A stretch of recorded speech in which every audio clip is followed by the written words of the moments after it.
The story of ancient Rome is a story of evolution, of how civilization's ability to adapt and dominate can lead to its survival for over 1,000 years.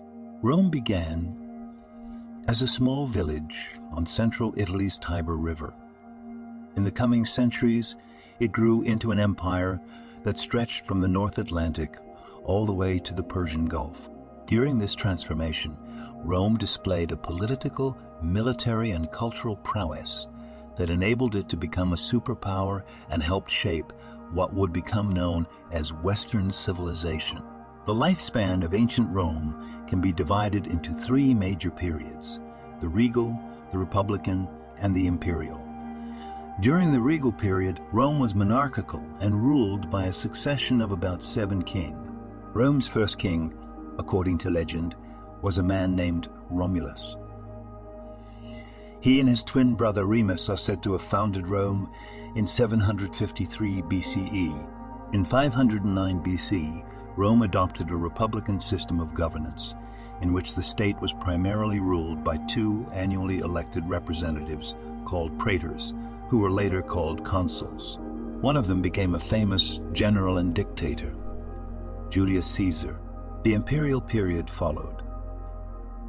It was characterized by the rise of the Roman Empire and notorious leaders such as Octavian, Rome's first emperor, who ushered in an era of peace, and Nero, who some scholars believe was Rome's cruelest emperor. Rome's focus and pride in its military was vital to the civilization's growth, and this ethos was evident as early as the regal period, when Rome was only a small village. Still, Rome slowly conquered and annexed neighboring peoples.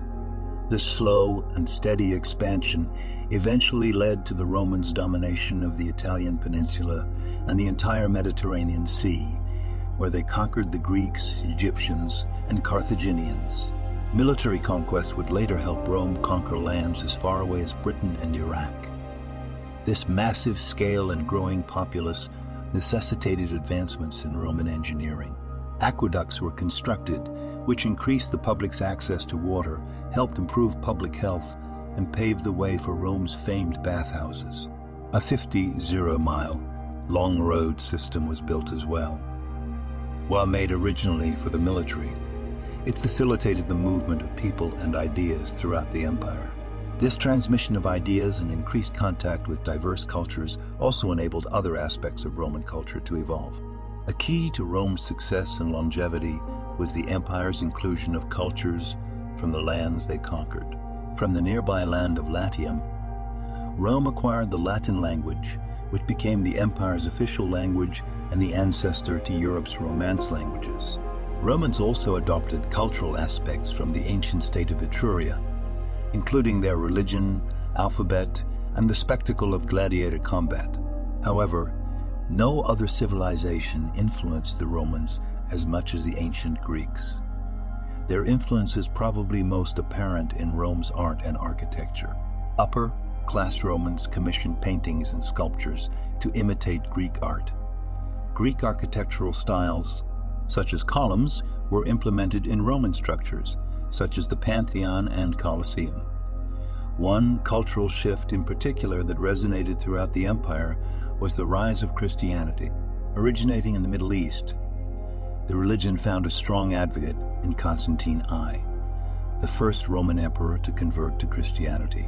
He enabled Rome's transition into a Christian state and encouraged the religion to spread across Europe. By the 4th century, after a lifespan of over a millennium, the Roman Empire declined. Factors including political corruption, economic crises, and class conflict led to the empires, while invasions and other military threats caused it to break down from outside. Rome's ability to incorporate diverse cultures, dominate rivals, and adapt political systems to the needs of its people are all lessons to be learned for time eternal.